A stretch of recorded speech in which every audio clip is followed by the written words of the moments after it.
प्रसाद भीम भोई जीवनी काव्यधारा। वर्तमान आम महिमा धर्मर प्रचारक सन्थ भीम भोई जीवनी एवं भीम भोई निजे अजनी सम्बुद थिले बोली तांकर काव्य माध्यम परिप्रकाश करछन्ति। पिता मो वर्तन्ति अनादि पुरुष माता आदि शक्ति नारी। प्रकृत में भीम भोईंकर पिता माता अद्यावधि किए थिले आम स्त्रीकृत करिपारिना किंबा गवेषणार परिसर को आसी नाही। दनार और गुरुवारी दुई जन कंध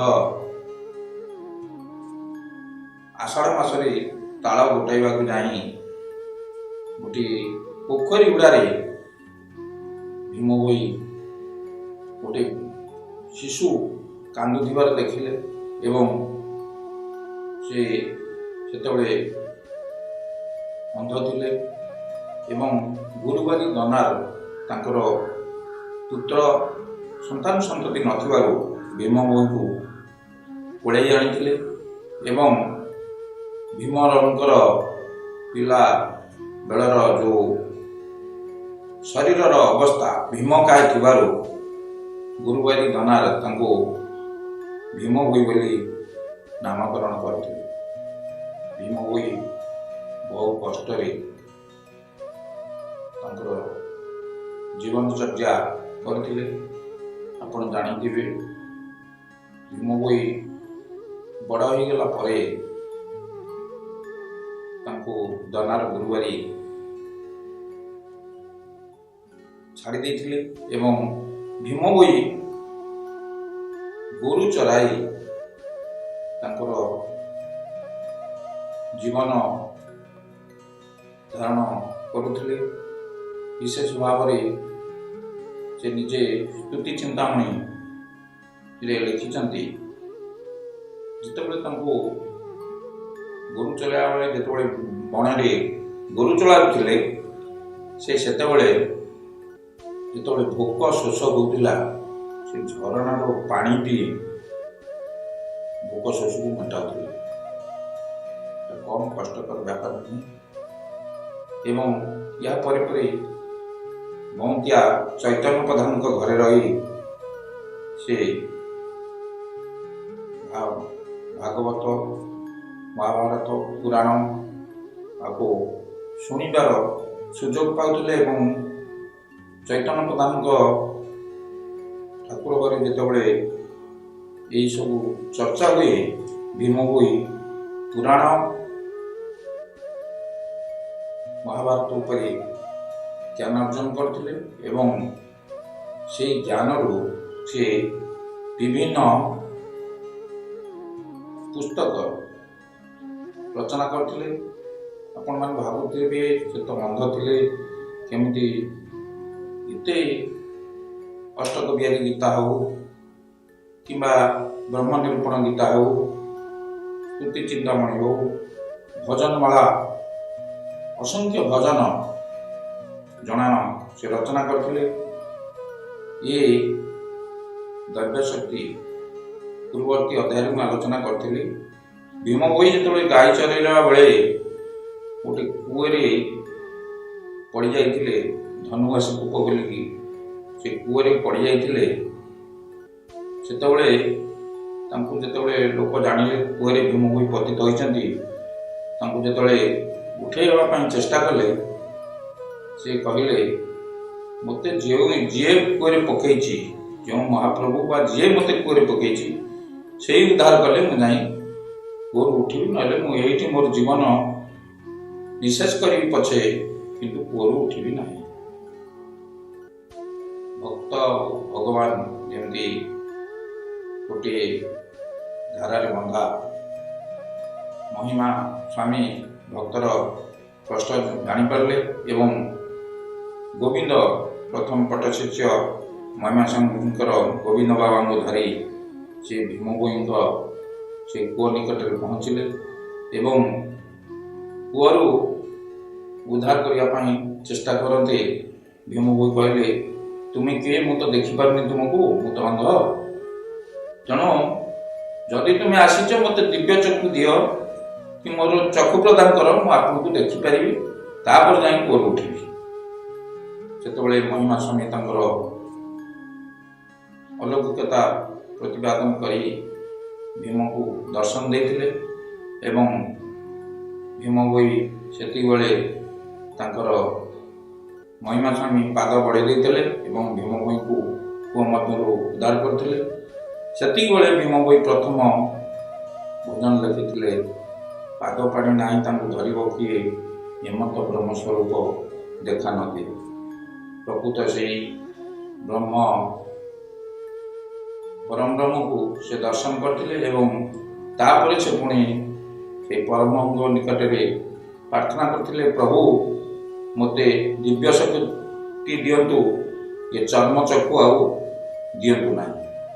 ତଥାସ୍ତୁ କହିଥିଲେ ମହିମା ସ୍ୱାମୀ ଏବଂ ସେଇଦିନଠୁ ତାଙ୍କୁ ଦିବ୍ୟ ଶକ୍ତି ପ୍ରଦାନ କରିଥିଲେ ଏବଂ ସେ ଏକାଥରକେ ଚାରି ପଦ ଭଜନ ଡାକୁଥିଲେ ଏବଂ ହରିକୁଣ୍ଡା ବାସୁକୁଣ୍ଡା ବୌଦ୍ଧର ସେ ସେଇ ଭଜନ ଗୁଡ଼ିକ ଲେଖୁଥିଲେ। ତାଙ୍କର ସେ ଅଲୌକିକ ପ୍ରତିଭା ଏବଂ ମହିମା ସ୍ୱାମୀଙ୍କର ଦିବ୍ୟ ଶକ୍ତି ବଳରେ ବହୁ ଉପାଦେୟ ଗ୍ରନ୍ଥ ରଚନା କରି ବିସ୍ମୃତ ହୋଇଛନ୍ତି ଏବଂ ଯାହାଙ୍କ ବାଣୀ ଆଜି ଆମର ଜାତିସଂଘରେ ଲିପିବଦ୍ଧ ହୋଇଛି, ପ୍ରାଣୀଙ୍କ ଭାରତ ଦୁଃଖ ଅପରିମିତ ଦେଖୁ ଦେଖୁ କେବା ସବୁ, ମୋ ଜୀବନ ପଛେ ନରକେ ପଡ଼ିଥାଉ ଜଗତ ଉଦ୍ଧାର। ନରକଗାମୀ ଜନତାଙ୍କ ଉଦ୍ଧାର ପାଇଁ ସେ ନିଜକୁ ନିକ୍ଷେପ କରିଥିଲେ। ନୀଳକଣ୍ଠ କରି ସବୁ ଫଳାଫଳକୁ ପାନ କରି ଜଗତର ମଙ୍ଗଳ ପାଇଁ ସେ ସବୁବେଳେ ଚେଷ୍ଟିତ ଥିଲେ। ବିଭିନ୍ନ ସମୟରେ ବହୁ ରାଜଦରବାରରେ ମଧ୍ୟ ଦଣ୍ଡିତ ହୋଇଛନ୍ତି। ବିଭିନ୍ନ ଖଳ ଲୋକଙ୍କ ଦ୍ୱାରା ମଧ୍ୟ ସେ ତିରସ୍କାର ହୋଇଛନ୍ତି, ଦଣ୍ଡିତ ହୋଇଛନ୍ତି। ତଥାପି ସେ ନିଜ ମହିମା ଧର୍ମର ସେ ନୀତି ଧାରାରୁ ବଞ୍ଚିତ ହୋଇନାହାନ୍ତି।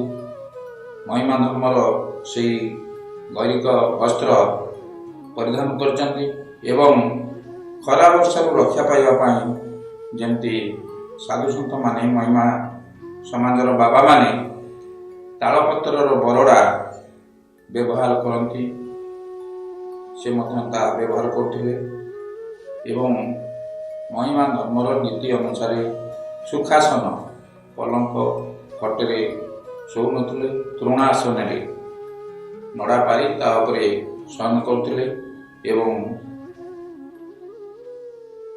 ଚର୍ମ ସେ କହୁଥିଲେ, ମୋଚିଟି ଚର୍ମ କାଟୁ ପଛେ କିନ୍ତୁ ସେ ମହିମା ଧର୍ମରେ ଆଶ୍ରିତ ହେବ, କାରଣ ସେ ତାର କର୍ମକୁ ଛାଡ଼ିବ କେମିତି, ସେ ବଞ୍ଚିବ କେମିତି।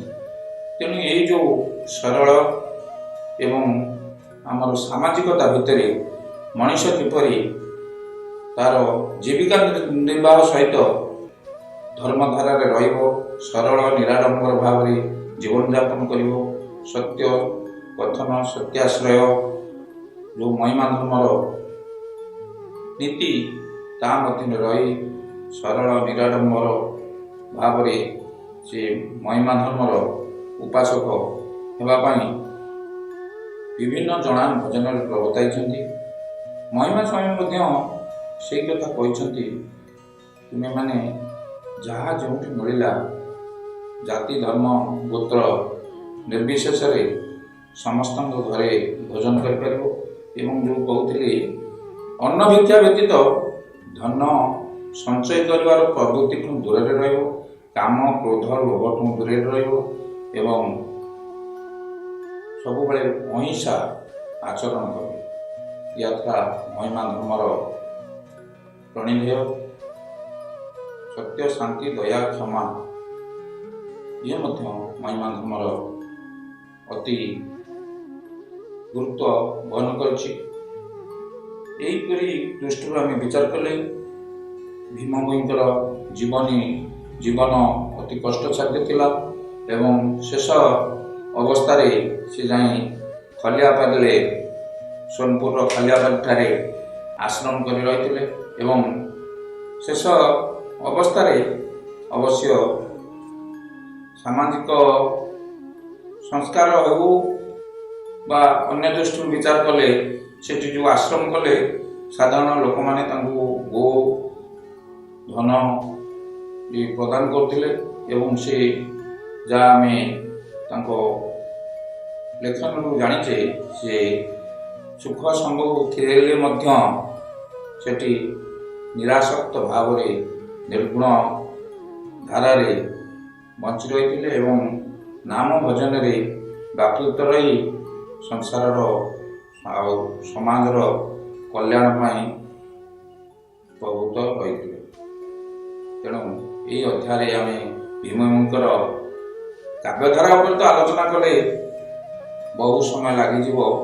ତାଙ୍କର ଗୋଟିଏ ଗୋଟିଏ କାବ୍ୟ ସ୍ତୁତି ଚିନ୍ତାମଣି ତାଙ୍କର ଜୀବନ ଦର୍ଶନର କଥା। ତେଣୁ ତା ସହିତ ଆମର ବିଭିନ୍ନ ଯେଉଁ ପୁସ୍ତକ ରଚନା କରିଛନ୍ତି ଭଜନମାଳାରେ ତ ଶରୀର ତତ୍ତ୍ୱ ଭଜନଠୁ ଆରମ୍ଭ କରି ଧର ନିର୍ବେଦ ନାମକୁ ଭାସି ନଯିବ ଗୁରୁ ଦୟା କଲେ ନିଶ୍ଚୟ ଭୋଗ ତରିବ ବହୁ ଉପାଦେୟ ଭଜନ ସେ ଆମର ସମାଜରେ ପ୍ରଚାର କରି ଆଦୃତ ହୋଇଛନ୍ତି।